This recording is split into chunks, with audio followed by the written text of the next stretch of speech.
સરકાર દ્વારા ભાવનગર શહેરના મુસાફરો માટે 50 ઇલેક્ટ્રિક બસ ફાળવવામાં આવી છે, જેના લોકાર્પણ કાર્યક્રમનું આયોજન કરવામાં આવ્યું હતું, જેનું લોકાર્પણ વર્ચ્યુઅલ રીતે વડાપ્રધાન નરેન્દ્રભાઈ મોદીની ઉપસ્થિતિમાં કરવામાં આવ્યું હતું। આ પ્રસંગે નાયબ મુખ્યમંત્રી હર્ષભાઈ સંઘવી સહિતના મહાનુભાવો ઉપસ્થિત રહ્યા હતા। સરકાર દ્વારા ભાવનગર શહેરને 50 ઇલેક્ટ્રિક બસો બનાવવામાં આવી છે, જેનું બસ ડેપો અધેવાડા ખાતે બનાવવામાં આવ્યું છે, જેના લોકાર્પણનું આયોજન મહાનગરપાલિકા દ્વારા કરવામાં આવ્યું હતું। આ લોકાર્પણ પ્રસંગે વર્ચ્યુઅલ રીતે વડાપ્રધાન નરેન્દ્રભાઈ મોદીએ લોકાર્પણ બસોનું કર્યું હતું। આ પ્રસંગે નાયબ મુખ્યમંત્રી હર્ષભાઈ સંઘવી, મેયર ભરતભાઈ બારડ, ધારાસભ્ય સેજલબેન પંડ્યા, કેન્દ્રીય મંત્રી નીમુબેન બાંભણિયા, પરસોત્તમભાઈ સોલંકી સહિતના મહાનુભાવો ઉપસ્થિત રહ્યા હતા અને આ 50 બસોનું લોકાર્પણ કરતા ભાવનગર શહેરના રસ્તા ઉપર ઇલેક્ટ્રિક બસોનું દોડવાનું શરૂ થયું હતું અને મુસાફરોને આમાં મુસાફરી કરી તેમના એક સ્થળેથી બીજા સ્થળે જવા માટેનો રૂડો અવસર આજના દિવસે યોજાયો હતો। प्रधानमंत्री श्री नरेंद्र मोदी जी के संकल्प और प्रयासों का परिणाम है, जिसके कारण असम सरकार इस ऐतिहासिक परियोजना को साकार कर सकी है। अपनी औपचारिक स्वीकृति दे दी है। इस परियोजना के लिए 555 करोड़ रुपए का वित्तीय बजट आवंटित किया गया है, ताकि कैंपस का निर्माण और शुरुआती 5 वर्षों का संचालन अपने सही तालीमों आ स्पर्धक इनाम मेळवनार स्पर्धकोने વધાવીએ અને હવે વિનંતી કરીશ માનનીય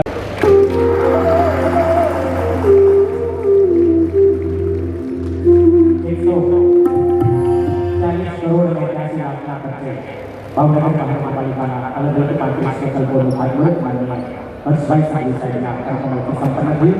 ખૂબ ખૂબ આભાર। એ પાછળ રે તું યાર, તારો કેમેરો આખો આવે છે।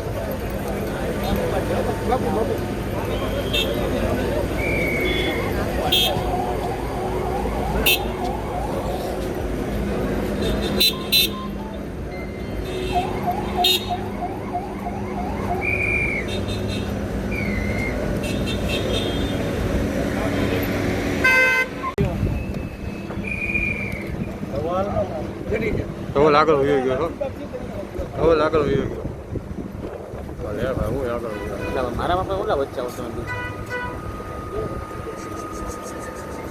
જો જો જો ધવલા બધાને ધવલો નડ્યો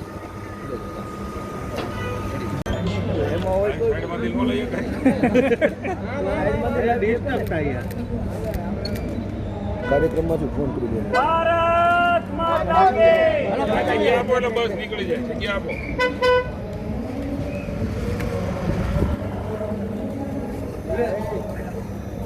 જોજો બોસ, બસ ને નીકળવા દો। હાલો બાકીના લોકો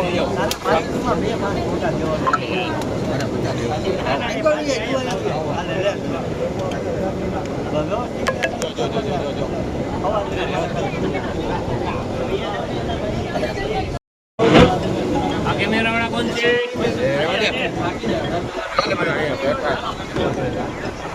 બસ માં ચડી ગયા બે સિદ્ધાંત બધા ત્રણમાં ચડી ગયા।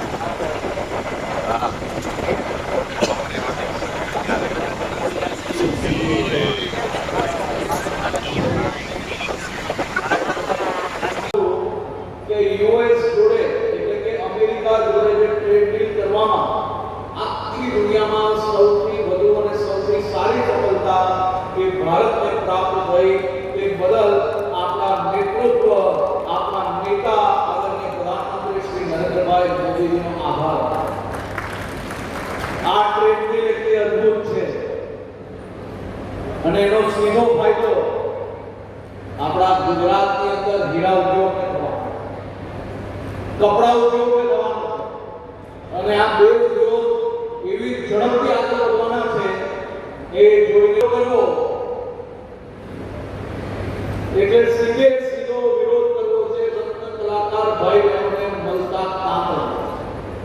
આજે વિરોધ કરનાર લોકોને હું પૂછવા માંગુ છું કે શું તમે ટ્રેડ ડીલનો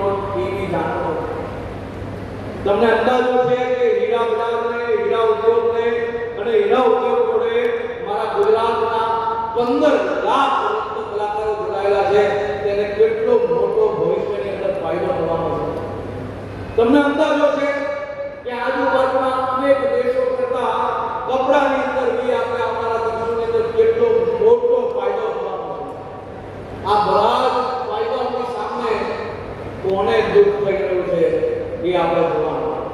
તમારી આપ સૌ ભાવનગરના સૌ નાગરિકોને વિનંતી છે કે આપ સૌ લોકો આવનારા દિવસોમાં ભાવનગરને વધુ સ્વચ્છ બનાવવાનો સંકલ્પ કરો. ભાવનગરની અંદરથી સંપૂર્ણ દૂષણ મુક્ત કરવાનો તમે લોકો સંકલ્પ કરો. તમે સૌ નેતૃત્વ સાથે મળીને આપણા ભાવનગરની અંદર કોઈ બી વડીલોને રુદ્રાક્ષ ના આવવું પડે તે પ્રકારનો સંકલ્પ લો. તમે સૌ ભાવનગરના નાગરિકો સાથે મળીને ભાવનગરની અંદર આપણી દીકરીઓ રમતની અંદર હજી વધુ સારું પરફોર્મન્સ કરી શકે તેનો સંકલ્પ લો. સૌ ભાવનગરના નાગરિકો, ભાવનગરના કોર્પોરેટરો, તમને મારી માત્ર એટલી વિનંતી છે કે તમે વધુમાં વધુ સામાજિક કામના હાથમાં લઈને આપણા ભાવનગરને વધુ મજબૂત બનાવવાનો પ્રયાસ કરો. આપ સૌ લોકોને ખૂબ ખૂબ અભિનંદન, ખૂબ ખૂબ શુભકામનાઓ, ખૂબ ખૂબ આભાર.